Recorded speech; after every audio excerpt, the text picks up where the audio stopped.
नमस्कार, आप देख रहे हैं ब्रेकिंग बिहार। अभी हम हैं भंवर पोखर में। यहाँ नगर निगम में जो हड़ताल चल रही है, कर्मचारियों के नेता चंद्र प्रकाश सिंह जी हमारे साथ हैं। इनसे जानते हैं कि क्या समस्या है और कब तक हड़ताल दूर होगी। चंद्र प्रकाश जी, आप लोग का जो ये हड़ताल चल रहा है, आखिर ये कब टूटेगा?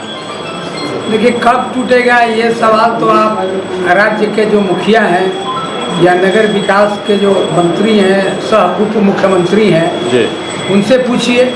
प्रशासनिक अधिकारी में प्रधान सचिव उसके लिए जिम्मेवार हैं, उनसे पूछिए। हम तो सरकार को सब कुछ लिख के 25 दिन पहले दे दिया और उसके बाद हड़ताल पर गए। और हड़ताल पर जो गए हैं, ये पहली दफ़ा हड़ताल पर इन मांगों के लिए नहीं गए। पहले भी कई बार हड़ताल इस मामले को लेकर हो चुकी है और उस दौरान सरकार का आश्वासन, सरकार के साथ समझौता और बातचीत का कई चीज़ गवाह हमारे पास उसका है। लेकिन बावजूद इसके सरकार टाल मटोल करती रहती है।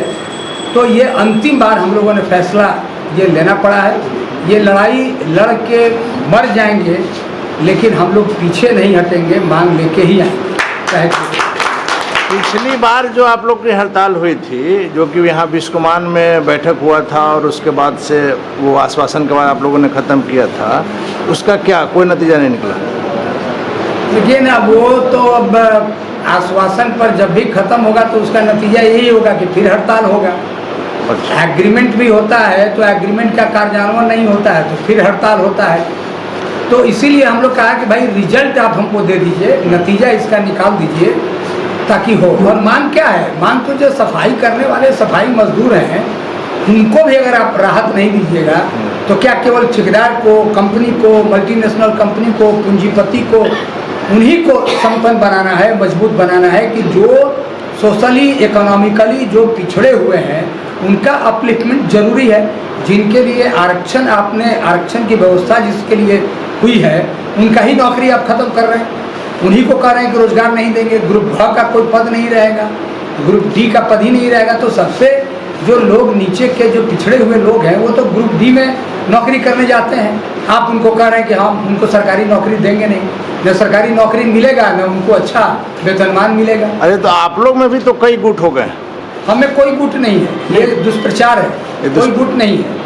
ये बातें जो छन करा रही हैं कि जो लोग जाना भी चाह रहे हैं काम पर, उनको दूसरा गुट जाना नहीं। हम लोग तो एक आदमी को मारा नहीं अब तक, एक आदमी का गोड़ नहीं तोड़ा है, एक आदमी का सर नहीं फोड़ा है, एक गाड़ी का शीशा नहीं फोड़ा है, एक गाड़ी का हवा नहीं निकाला है। ये दुष्प्रचार है। और जो गाड़ी प्राइवेट एजेंसियों ने अरबों रुपए की गाड़ी को, प्राइवेट एजेंसी जो है आउटसोर्स में, उसने उसको ढकेल गाड़ी बना दिया, डाला खत्म कर दिया, टायर खत्म कर दिया, उसका ब्रेक और क्लच वगैरह सब उसका ख़त्म कर दिया।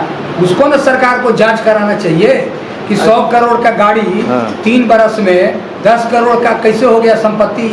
सरकार को जवाब देना चाहिए। जो लोग आप लोग का कोई जवाबदेही नहीं है। पूरा पटना जो पूरा गंदगी आप देख रहे हैं, हर चौराहा पर, अभी भी हम आ रहे थे मेन रोड पर, पूरा गंदगी का अंबार लगा। गंदगी और बढ़ जाएगी, आपका चलना दुभर हो जाएगा। महक के मारे आप घर से निकलिएगा नहीं, इसलिए कि हम लोग तो उसी दुर्गंध में काम करते हैं, हम लोग तो अभ्यस्त हैं। लेकिन आप लोग चाहते हैं कि आप इसी दुर्गंध में काम करिए और वही कूड़ा खा के जिंदा रहिए। तो सरकार का दायित्व नहीं है क्या कि जो काम कर रहे हैं, जो कोरोना महामारी भगा रहे हैं, जो दुर्गंध भगा रहे हैं, जो कूड़ा उठा रहे हैं, जो घर घर से कूड़ा कलेक्ट करके और उसको जगह पर डंप कर रहे हैं, उनको आप रोटी देने के लिए तैयार नहीं है, रोजी देने के लिए तैयार नहीं है। कानून, जो श्रम कानून है भारत सरकार का, उस कानून का प्रावधान भी ये सरकार नहीं लागू कर रही है। ये शर्म की बात नहीं है क्या? नहीं चंद्र प्रकाश जी, एक चीज़ समझिए कि कल को डेट में ये हड़ताल खत्म भी हो जाएगी। सरकार आपसे मान लेगी या आप लोग कुछ 19-20 करके मान लेंगे, लेकिन इस दरमियान जो जनता को परेशानी हो रही है, इसके प्रति कौन जवाब? अच्छा, आप हमको एक जवाब दे दीजिए कि कोरोना में 4.5 लाख आंकड़ा सरकारी, उसको 10 से गुना करिए तो 45 लाख होता है। लोग मर गए जी।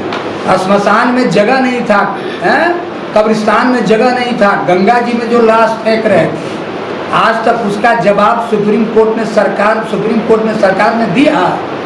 नहीं, आप सरकार चूंकि- जवाब देती नहीं। आप चूंकि- हम जवाबदेह है ही नहीं है। नहीं, आप आपको जब- पैसा दोगे तो काम करेंगे, हम मुफ्त के नौकरी थोड़े कर रहे हैं। नहीं, सरकार। आप जवाब दे नहीं है, चूंकि आप यूनियन के नेता हैं, हाँ। इसलिए आपसे ये प्रश्न बनता है हाँ, बड़े कि पूछिए ना, क्या प्रश्न तो क्या आपसे। नैतिकता भी कोई चीज होती नहीं, है? नैतिकता चीज होती है, बिल्कुल नैतिकता चीज होती है। और नैतिकता के नाम पर एक आध टोकरी कहिएगा, कूड़ा उठा करके हम कहीं फेंक देंगे, यही कर सकते हैं। नहीं, हमारे कहने से नहीं है, कहने का मतलब है कि हड़ताल तो कल खत्म हो जाएगी, लेकिन कल क्या, जब हड़ताल खत्म हो जाएगी, आम जनता को जो परेशानी हो रही है अभी ना जी, अभी परेशानी हो रही है, तो आम जनता को चाहिए कि डंडा लेके निकले और बोले नीतीश कुमार जी को कि भाई ये कूड़ा साफ करने वाले का हक क्यों नहीं दे रहे हैं, क्यों इसका हक मार रहे हैं? ये कोरोना को भगाता है, गंदगी को भगाता है, और आप इसके रोजी रोटी को छीन रहे हैं। आप बताइए, दलित वंचित क्लास के लोग काम करते हैं, सोशली इकोनॉमिकली सरकार कहती है, नारा देती है कि हम गरीबों को ऊपर उठाएंगे, सबसे जो पिछले पायदान पर हैं उनको हम मजबूत करेंगे। आई सबसे पिछले पायदान पर है, उसको धक्का दे करके कह रहा है गड्ढा में गिर जा। तो ऐसी व्यवस्था को जितना लड़ सकते हैं हम, ऐसी व्यवस्था के खिलाफ कोई गुनाह नहीं है। कल की बैठक में क्या हुआ?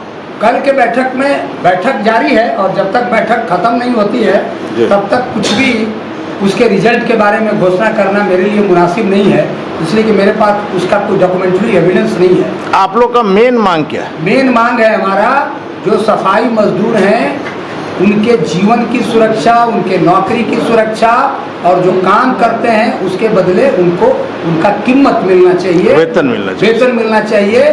और आउटसोर्स के माध्यम से जो भ्रष्टाचार फैला हुआ है पूरे बिहार में, पूरे नगर निकाय में, और उसमें काम करने वाले मजदूरों का जो शोषण हो रहा है, उसको रोकने की मांग है। और जब तक आप लोगों की मांगे पूरी नहीं होगी, इस बार आप लोग पीछे नहीं हटेंगे? एकदम नहीं हटेंगे, रत्ती भर नहीं हटेंगे। गोली मार दे सरकार, जेल भेज दे सरकार, लाठी से हम लोगों को घायल कर दे सरकार, हम लोग तो अब मतलब जीवन मरण की लड़ाई लड़ रहे हैं, अंतिम लड़ाई लड़ रहे हैं। सरकार को जो करना है कर ले, मांग है। तो आप देख रहे थे ब्रेकिंग बिहार, खबरों का सिलसिला जारी है, आप बने रहें ब्रेकिंग बिहार से।